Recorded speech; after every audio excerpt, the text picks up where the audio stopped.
Welcome to a new video from the Parts channel. Well, I'm going to make a short video with something that you have to be very careful about, because the car's engine can break. I'll explain.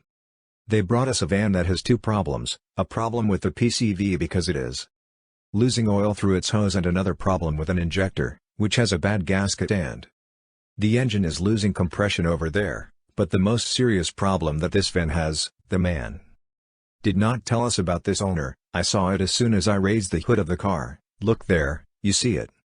The timing belt is in the air, there is a plastic cover missing.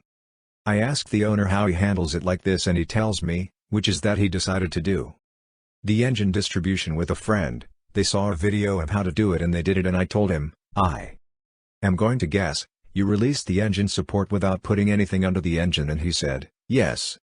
Is that we did not know that we had to put something under the engine. Of course, when you drop the engine mount, without putting anything under the engine, what happens?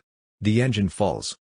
It hits the side, and what it does is break that plastic cover. Then, they realized, they put the hydraulic jack, raised the engine and did the distribution, which is well done, but that cover has to be put on. But of course, since the cover had broken, they mounted it without that cover. That is foolhardy, because there it can any object falls, and what it does is skip the timing and break the engine. You see, ain't drive like that, okay?